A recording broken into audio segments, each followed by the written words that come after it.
سڵاوتان لێبێ خۆشەویستان. لە بەرەبەیانی 29 ئۆکتۆبەری ساڵی 2023 سەرۆک کۆماری تورکیا ڕەجەب تەیب ئەردۆغان سەردانی گۆڕی مستەفا کەمال ئەتاتورک یەکەمین سەرۆک کۆماری تورکیای کرد و تازە گۆڵینەی لەسەر گۆڕەکەی دانا پاشان بەرەو ئاهەنگێڕان لەگەڵ خەڵکی بەڕێکەوت. بەڵام ئەوەی ئێمە نایزانین ڕاگەیاندنی سربەخۆی تورکیا ڕاگەیاندنی ڕووخانی بوو. ڕووخانی یەکێک لە گرنگترین و بەهێزترین ئیمپراتۆریەتەکانی مێژوو ئیمپراتۆریەتی عوسمانی یان خەلافەتی عوسمانی بوو. ئەم خەلافەتە زۆربەی خاکی کوردستان و خاکە عەرەبیەکانی کۆنتڕۆڵ کرد و بەشێکی زۆری ئەوروپا و ئاسیا و ئەفریقیای کۆنتڕۆڵ کرد تا ئەو کاتەی بوو بە یەکێک لە گەورەترین ئیمپراتۆریەتەکانی مێژوو. بەڵام بە قۆناغێکی گەندەڵی و هەژاری و نادادپەروەری و کۆمەڵکوژی و کوشتنی بربڵاودا تێپەڕی. لە سەرەتای سەدەی 20دا چووە ناو جەنگی جیهانی یەکەمەوە، لەلایەن ئینگلیزەکانەوە شکستی پێهێنرا و عەرەبەکانیش دژی ڕاپەڕین و تۆڵەیان لێ کردەوە. بۆیە زۆربەی خاکەکەی لە دەستدا و بە خێرایی دەستی بەداڕمان کرد تا 2000 ئەم پیاوە دەرکەوت و بە فەرمی خەلافەتی هەڵوەشاندەوە. بە شێوەیەکی یەکلاکەرەوە تورکیا لە دەوڵەتێکی ئیسلامیەوە گۆڕا بۆ دەوڵەتێکی ئەلمانی. ئەم ڕۆژ وەڵامی ئەو پرسیارە دەدەینەوە کە هەمووان دەیانەوێت وەڵامەکەی بزانن: دەوڵەتی عوسمانی چۆن کەوت؟ هۆکارەکەی کێبوو؟ ئێمە وەڵامی ئەم پرسیارانە دەدەینەوە و چیرۆکی یەکێک لە گرنگترین وڵاتەکانی مێژوو دەگێڕینەوە، بە تایبەتی مێژووی خۆمان و مێژووی ڕۆژهەڵاتی ناوەڕاست و مێژووی کورد و عەرەب و موسڵمانان. ئێستا با چیرۆکەکە دەست پێ بکەین بۆ ئەوەی تێبگەین کە ئیمپراتۆریەتی عوسمانی چۆن کەوت. پێویستە سەرەتا بزانین ئیمپراتۆریەتی عوسمانی چی بووە و چۆن بووە بە ئیمپراتۆریەتێکی گەورە و چۆن بووە بە خاوەنی ئەو هەموو خاکە. بۆ ئەوەی لە هەموو ئەم شتانە تێبگەین پێویستە کەمێک بگەڕینەوە بە کات بۆ ڕابردوو، بۆ زیاتر لە 1400 ساڵ دەگەڕینەوە دواوە بۆ سەرهەڵدانی ئیسلام لە نیمچە دوورگەی عەرەبی، کە دوای ئەوە بە چەند ساڵێک خەلافەتی ڕاشیدون دامەزرا، خەلافەتێک کە 30 ساڵ بەردەوام بوو. دواتر خەلافەتی ئومەوی دامەزرا و ئەم خەلافەتە فراوان بوو تاوەکو سنوورەکانی لە پەراوێزی چین لە ڕۆژهەڵاتەوە تا باشووری فەڕەنسا لە ڕۆژ ئاوا درێژ بووەوە. بەڵام دوای 90 ساڵ بنەماڵەیەکی نوێ دەستیان بەسەر دەسەڵاتدا گرت و خەلافەتێکی نوێ لە جیهانی ئیسلامیدا دەستی پێکرد، خەلافەتی عەباسی. ئەو خەلافەتەی زیاتر لە 500 ساڵ بەردەوام بوو. زۆر کەس خەلافەتی عەباسی بە سەردەمی زێڕینی ئیسلام دەزانن، چونکە موسڵمانان لەو سەردەمەدا هەوینی پزیشکی و زانست و تەکنەلۆژیا بوون و خەلافەت ئاوەدان و زۆر بەهێز بوو. بەڵام دەبێت شتێک بزانین کە هەر وڵاتێک لە جیهاندا هەرچەندە دەسەڵاتدار و بەهێز بێت و تەنانەت لەو پەڕی بەهێزیشدا بێت، ئەوە هەر ڕۆژێک دێت کە دەگاتە قۆناغێکی دیاری کراوە. دوای ئەوەی دەست دەکا بە لاوازبوون و داڕمان، ئەویش هەروە قەوارەیەکی تر. بەم شێوەیە خەلافەتی عەباسی گەیشتە قۆناغێکی لاوازی بەرچاو. هەر بۆیە مەغۆلەکان ئەمەیان قۆستەوە و هێرشیان کردە سەر شارە ئیسلامیەکان و دانیشتوانەکەیان کوشت و وێرانکاریان لە سەرانسەری خاکەکەدا کرد. بۆیە زۆربەی هۆزە موسڵمانەکان کە لە شارە ئیسلامیەکاندا دەژیان لە دڕندەی مەغۆلەکان هەڵدەهاتن بۆ ناوچەکانی دیکەی جیهان، بۆ دەرباز بوون لەو کۆمەڵکوژی و سربڕینانەی کە بە موسڵمانەکان دەکرا. و لە نێو ئەم خێڵانەدا هۆزێکی تورکی موسڵمان هەبوون کە لە ئاسیای ناوەڕاستەوە کۆچیان کردبوو و لە ڕۆژ ئاوای ئەنادۆڵ نیشتەجێ بوون. سەرۆکی ئەم هۆزە پیاوێک بوو بە ناوی ئەرتوگڕوڵ کە دەستی کرد بەدەست بەسەرداگرتنی زەوی و زارەکانی شاری ئەنقەڕە بۆ ئەوەی نەوەکانی و عەشیرەتەکەی لەوێ لەو خاکەدا بژین و پەرەی پێ بدەن و میرنشینێکی بچووک بۆ خۆیاندا بمەزرێنن. بەڵام دوای مردنی خۆی کوڕەکەی کە ناوی عوسمان بوو جێنشینی گرتەوە. عوسمان ئەم زەوی و زارانەی فراوانتر کرد و هەروەها کۆمەڵێک زەوی و زاری نوێی داگیر کرد و بەمەش دەسەڵاتی میرنشینەکەی فراوانتر کرد و ئەم میرنشینە بچووکەی گۆڕی بۆ شتێک کە لە دەوڵەتێکی ڕاستەقینە دەسوو و ئەم دەوڵەتەی بە ناوی خۆیەوە ناونا ئیمپراتۆریەتی عوسمانی. ئەم دەوڵەتە زۆر بە خێرایی دەستی بە فراوان بوون دەکرد و دەیتوانی ناوچە بەرفراوانەکانی ئەنادۆڵ و ڕۆژهەڵاتی ئەوروپا کۆنتڕۆڵ بکە و ئیسلام لەو شوێنانە بڵاو بکاتەوە کە پێشتر ئیسلام پێی نەگەیشتە بوو. بە جۆرێک کە وردە ئەم دەوڵەتە گۆڕا بۆ پێکهاتەیەکی ئیمپراتۆری کە خاوەنی سوپایەکی بەهێز بوو، سوپایەکی نەدۆڕاو، سوپایەک کە ئیمپراتۆرە تەمەن هەزاران ساڵەکانی تێک دەشکاند، وەک ئیمپراتۆریەتی بیزانتین کە لەلایەن سوپای عوسمانیەوە تێکشکێنرا و شکستی پێهێنرا و قستەنتینیەیان کۆنتڕۆڵ کرد کە دواتر ناویان گۆڕی بۆ ئەستەمبول، دواتر ئەستەمبولیان کردە پایتەختی خۆیان، پاشان هەڵسان بە فراوانکردنی دەسەڵاتیان و میسر و حیجازیان کۆنتڕۆڵ کرد، پاشان زۆربەی وڵاتانی باکووری ئەفریقیایان کۆنتڕۆڵ کرد، دواتر بەرەو ڕۆژهەڵات فراوانتر بوون، شەڕیان لەگەڵ فارسەکان کرد و زاڵ بوون بەسەریان و بەشێکی زۆری ئێران و عێراقیان کۆنتڕۆڵ کرد. ئیمپراتۆریەتی عوسمانی بەم شێوەیە بەردەوام بوو تاوەکو گەیشتە گەورەترین ئاستی فراوان بوونی خۆی، ئیمپراتۆریەتێکی ترسناک و زەبەلاح، ئیمپراتۆریەتێک کە ڕووبەری فراوانی داگیر کردووە. لە ساڵی 1570 زاینی خەلافەتی عەباسی بە شێوەیەکی فەرمی و یەکلاکەرەوە کەوتە خوارەوە، بۆیە عوسمانیەکان نازناوی خەلافەتیان وەرگرت، دواتر دەوڵەتیان ئیمپراتۆریەتەکەیان بە فەرمی بە خەلافەتی عوسمانی ناسرا. لە ماوەی سەدەی 14دا ئیمپراتۆریەتی عوسمانی یەکێک بوو لە وڵاتە بەهێزەکانی جیهان و ئەم هێز و دەسەڵاتە دەگەڕێتەوە بۆ بڕیارەکانی هەندێک لە سوڵتانە عوسمانیەکان کە توانیان هەمووان لە خۆ بگرن، چونکە هەرچەندە دەوڵەتی عوسمانی بە خەلافەتێکی ئیسلامی دادەنرا بەڵام دەوڵەتێک بوو بۆ هەمووان، کۆمەڵێک نەتەوە و ئاینی بەرفراوانی لە خۆ گرت بوو، زیاتر لەوەی هەر دەوڵەتێکی دیکە دەیتوانی لە خۆی بگرێ. سەبارەت بە ئاینەکان موسڵمان و مەسیحی و جوولەکە و مەزهەبی تر هەبوون، سەبارەت بە نەتەوەکان تورک و عەرەب و سلااو و کورد و ئەفریقی هەبوون. بۆ ماوەیەک دەوڵەت هەمووانی لە خۆ گرت بوو و ئەمەش گەورەترین هۆکاری سەرکەوتنی بوو، جگە لەوەش خاوەنی سوپایەکی زۆر بەهێز بوون، بە تایبەتی سوپای ئینکیشاری کە ڕەنگە سیرترین سوپای مێژوو بێ، چونکە هیچیان لەبارەی ژیانەوە نەدەزانی تەنها شەڕکردن نەبێ. سەربازانی ئەم سوپایە بریتی بوون لەو منداڵانەی لە بنەماڵە غەیرە موسڵمانەکان وەکو باج و سەرانە وەرگیرا بوون. دەزانم ئەم زانیاریانەی کە باسم کرد ڕەنگە ئێوەی سەر لێ شێواو کردبێ، بەڵام سەرنج بدەن عوسمانیەکان خەریکی فراوانکردن بوون و دەچونە ناو ناوچە غەیرە موسڵمانەکانەوە و لە ئەنجامدا بازیان لێیان وەردەگر، باجەکان ڕەنگە لە شێوەی پارە یان لە شێوەی منداڵدا بێ. ئەم منداڵانە دەبردران و ناویان تۆمار دەکرا لە سوپایەک بە ناوی سوپای ئینکیشاری، دواتر بابەتەکە پەرەی سند و سوپای ئینکیشاری منداڵە دۆزراوەکان و هەتیوەکانی لە خۆ دەگر کە بە شێوەیەکی سەربازی توند پەروەردەکرا بوون تاوەکو لە داهاتوودا ببن بە پاڵەوان و هەروەها لەسەر ئەو باوەڕە پەروەردەکرا بوون کە سوڵتانی عوسمانی باوکیان بووە، بۆیە دەبوو هەموو شتێک بۆ ئەو بۆ دەوڵەت بکەن.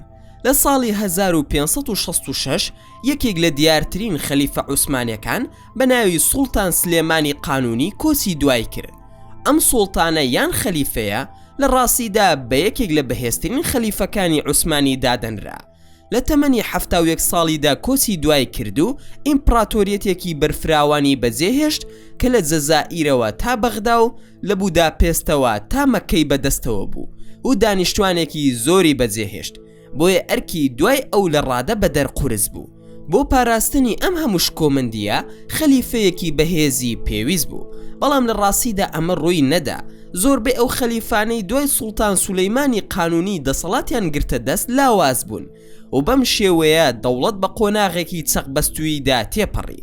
دوای مردنی سوڵتان سولەیمانی قانونی دەوڵەت نەڕووخا، بەڵام دەوڵەت سەقامگیر بوو، چیتر نەیتوانی فراوان خوازی بکە، بە تایبەتی دوای سەرهەڵدانی ئینگلیز و فەڕەنسیەکان.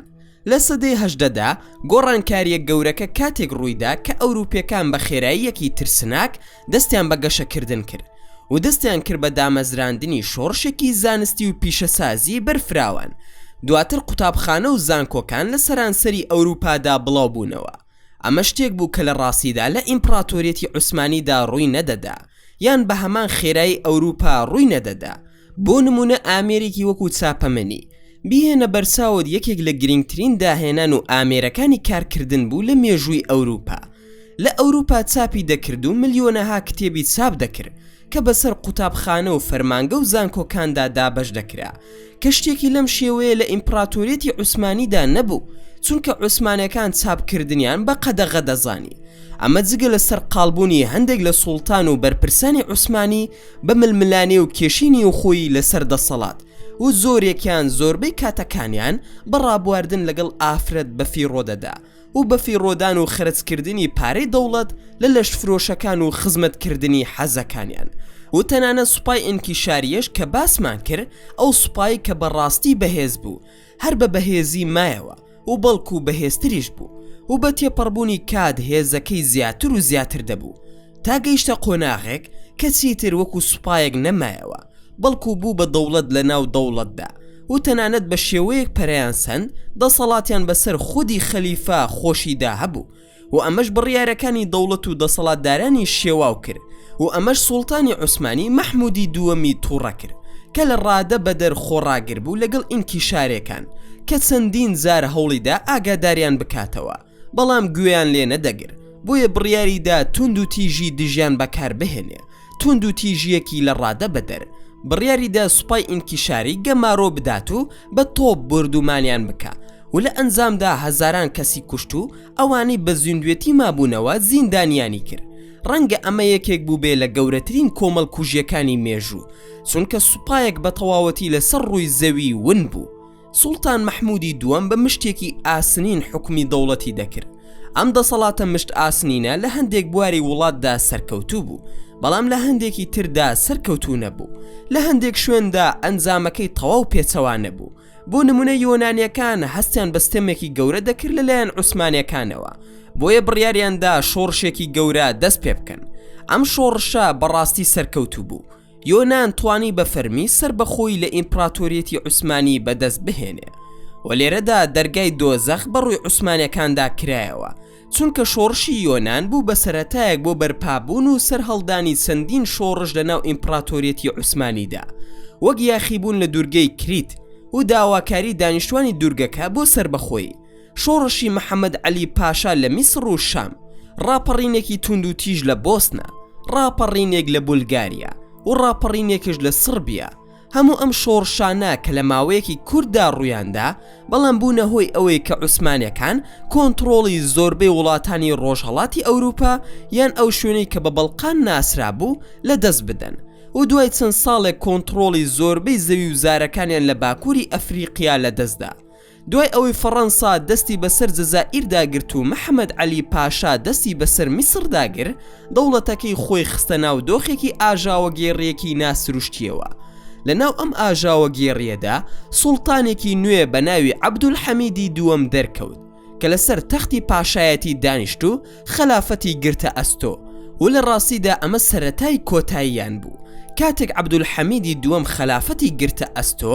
بەڕاستی دەوڵەتی لە لێواری داڕماندا بینی ئیمپراتۆریەتی عوسمانی لە هەموو بەرەکاندا گیرۆدەی شەڕ ببوو ئەمە جگە لەو قەیرانە داراییە گەورەی کە دەوڵەت تووشی ببوو لە ئەنجامدا ئیمپراتۆریەتی عوسمانی نازناوی پیاوە نەخۆشەکەی لێنرا و هەمووان درکیان بەوە کردبوو کە دەوڵەت ساڵانی کۆتایی خۆی بەسەر دەبا تەنانەت تورکەکانیش خۆیان ئاگادار بوون بۆیە بزوتنەوەیەکی نهێنی لە ساڵی 1889 دامەزرا بە ناوی بزوتنەوەی یەکێتی و پێشکەوتن ئەم بزوتنەوەیە یان ئەم حیزبە ئامانجیان زیندووکردنەوەی ناسیۆنالیزمی تورکیا و بیرۆکەی دامەزراندنی دەوڵەتی تورک بۆ تورکەکان بوو بەڵام دوور لە بیرۆکەی دەوڵەتی عوسمانی و خەلافەتی ئیسلامی ئەم بیرۆکانە لە تورکیای ئێستا بە خێرایی بڵاو بوونەوە تا گەیشتە سوڵتان عەبدولحەمیدی دووەم کە گوێبیستی ئەم هەواڵە بوو درکی بەوە کرد کە پیلانگێڕی لە دژی دادەڕێژرێت بۆیە دەستی کرد بە نزیک بوونەوە لە خەڵکو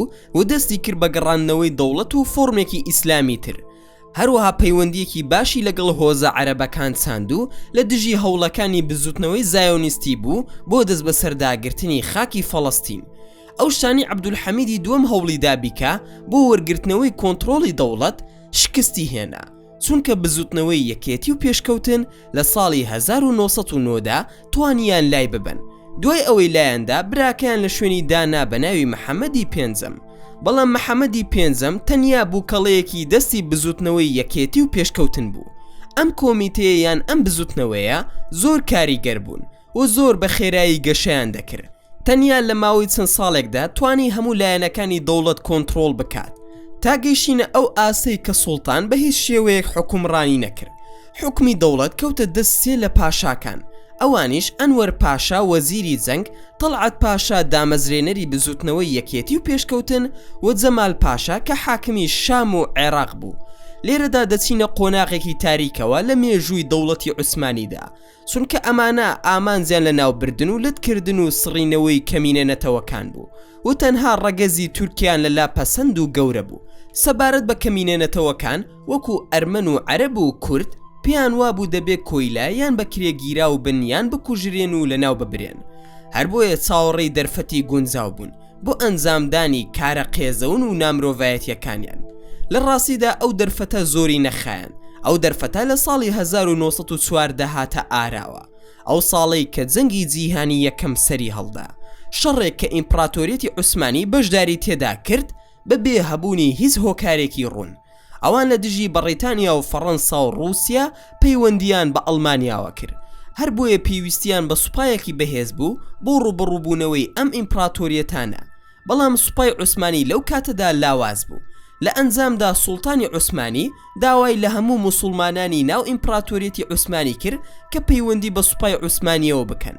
کێشەکان لێرەوە دەستیان پێکرد، چونکە زۆرێک لەو کەسانەی لە سوارچێوەی ئیمپراتۆریەتی عوسمانیدا دەژیان لە خۆیان دەپرسی ئێمە چ پەیوەندیەکمان بە جەنگەوە هەیە، بە تایبەتی گەلی کورد و عەرەب.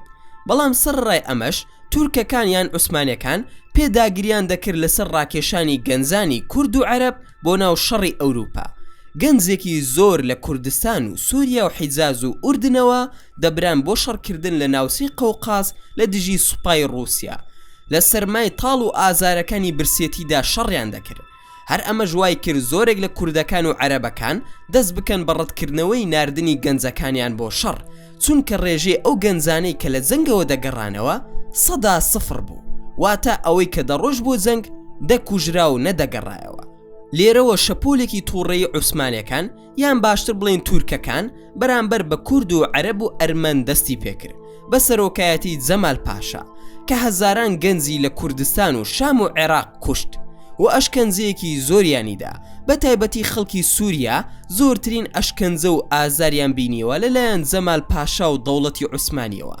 لە ژێر ڕۆشنایی ئەم ڕووداوانەدا کارەکتەرێکی نوێ سەر هەڵدەدا کە ئەوی شەریف حسێن بن عەلی ئەمیری مەککە و بەرپرسی زەویە عوسمانیەکانی ناو حیجاز بوو. لە هەمان کاتدا پەیوەندیەکی بەهێزی لەگەڵ زۆربەی هۆزە عەرەبەکاندا هەبوو، بۆیە هۆزەکانی حیجاز و شام لی نزیک بوونەتەوە و داوایان لێ کردووە پەیوەندی بە جەمال پاشاوە بکە بۆ ئەوەی ئەو لە سێدارە دانانەی کە لە دژی خەڵکی شام ئەنجامی دەدات ڕای بگرێ. شەریف حسێن نامەی بۆ جەمال پاشا ناردوو داوای لێ کرد ئەم کارانەی بوەستێنێ، بەڵام جەمال پاشا هیچ بایەخێکی نەدا، بەڵکو کوشتن و زوڵم و چەوساندنەوەی بەرامبەر عەرەب تونتر کرد. بەڵام لە ڕاستیدا ئەوەی لەو سەردەمەدا بەسەر کورد و عەرەبدا هات بە شتێکی سادەدا دەنرا بە بەراورد بەو شتانەی کە بەسەر ئەرمەنەکاندا هاتن. ئەرمەن ئەو گەلەی کە نزیک بوو هەمویان لەناو ببرێن لەلایەن ئیمپراتۆریەتی عوسمانیەوە، ئەویش بە هۆکاری تێوەگلانیان بە هاوکاریکردنی رووسیا لە جەنگەکەدا. سەدان هەزار ئەرمەنی بە گول لە بارانکردن و سوتاندن یان ئەشکەنجەدان کوژران و سەدان هەزاری دیکەش لە کاتی هەڵاتنیان بۆ سووریا و ئوردن بەهۆی برسێتی و تینوێتی گیانیان لەدەستدا. کۆی گشتی ژمارەی مردووان نزیکەی 1.5 ملیۆن ئەرمەنی بووە. ئەم ژمارە گەورەش تەنها لە ماوەی 1 ساڵدا ڕوویدا کە ئەم ڕووداوە لە مێژوودا ناسراوە بە کۆمەڵ کوژی ئەرمەنەکان. هاوکات شەریف حسێن بن عەلی بڕیاری دەرکرد بۆ بەرەنگاربوونەوەی عوسمانیەکان و دەرکردنیان لە خاکە عەرەبیەکان بەهۆی ئەو دۆخە خراپەی کە زۆربەی عەرەبەکان تێیدا دەژیان لەو سەردەمەدا. بەڵام شەریف حسێن بە تەواوی دەیزانی کە عەرەب بە تەنها ناتوانێت شکست بە عوسمانیەکان بهێنێ، چونکە چەک و ئەزموونی سەربازی تەواویان نییە، بۆیە داوای هاوکاری کرد لە ئینگلیزەکان و ئینگلیزەکان ڕازی بوون، چونکە ئینگلیزەکان لەو کاتەدا دوژمنی ئەڵمانیا بوون کە ئەڵمانیا هاوپەیمانی بەهێزی ئیمپراتۆریەتی عوسمانی بوو. بۆیە بەریتانیا وتی ئەگەر بتوانم عوسمانیەکان بشکێن و شکستیان پێ بهێنم کەواتە دەتوانم شکست بە ئەڵمانیاش بهێنم. لە ساڵی 1916 شەریف حسێن ڕاپەڕینی گەورەی عەرەبی دژی تورک دەست پێ کرد و دواتر بەرەکانی جەنگی ڕادەستی کوڕەکانی عەلی و فەیسەڵ و عەبدوڵڵا کرد.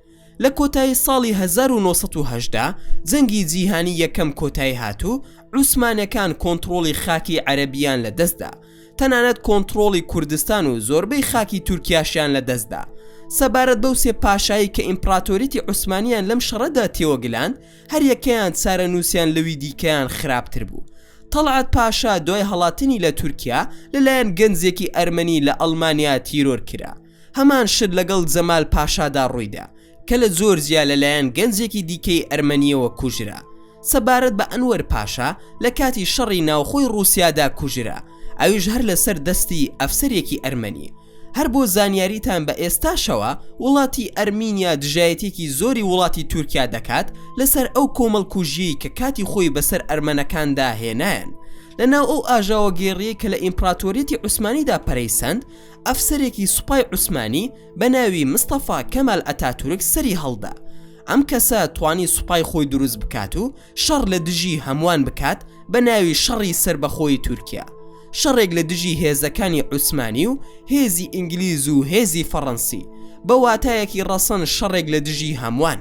ئەم شەڕات 4 ساڵی خەیان، 4 ساڵ کە لەو ماوەیەدا ئەتاتورک توانی تەواوی خاکی تورکیای ئێستا کۆنتڕۆڵ بکە و بە فەرمی دامەزراندنی کۆماری تورکیای ڕاگەیان. لە ساڵی 1923 و دوای کەمتر لە ساڵێک ئەتاتورک خلافەتی عوسمانی هەڵوەشاندەوە و بنەماڵی عوسمانی بۆ هەمیشە لە تورکیا دەرکرد. بەم شێوەیە چیرۆکی عوسمانیەکان بە فەرمی کۆتایی هاتوو، لاپەڕەیەکی نوێ لە مێژووی تورکیا دەستی پێکرد. دواتر تورکیا لە خلافەتێکی ئیسلامیەوە گۆڕا بۆ دەوڵەتێکی علمانی لەسەر دەستی مستەفا کەمال ئەتاتورک. بەڵام لێرە پرسیارێک دروست دەبێت، سەرجەم ئەو نەتەوانەی لە ژێر دەسەڵاتی عوسمانیەکان بوون زیابوونەوە و دەوڵەتی خۆیان ڕاگەیان، بەڵام دەوڵەتی کوردەکان بۆچی دانەمەزرا؟ چاوەڕوانی ڤیدیۆکانی داهاتوو بن بۆ وەڵامدانەوەی ئەم پرسیارە. لێرەدا گەیشتینە کۆتایی ڤیدیۆکەی ئەمڕۆمان. ئەگەر ڤیدیۆکەتان بەدڵ بوو ئەوە هەر ئێستا لایکی ئەم ڤیدیۆیەمان بۆ بکەن و هەروەها شەیری بکەن لەگەڵ هاوڕێکانتاندا. وە لە بیرشان نەچێ ئەگەر ئەتانەوێ هەمیشە بابەتی ناوازە لە کەناڵەکەی ئێمە ببینن، ئەوە هەر ئێستا سبسکرایبی کەناڵەکەمان بکەن و زەنگۆڵی تەنیشتی سبسکرایبە کەش چالاک بکەن. دووبارە و سێبارە سوپاس بۆ تەماشاکردنی ڤیدیۆکە.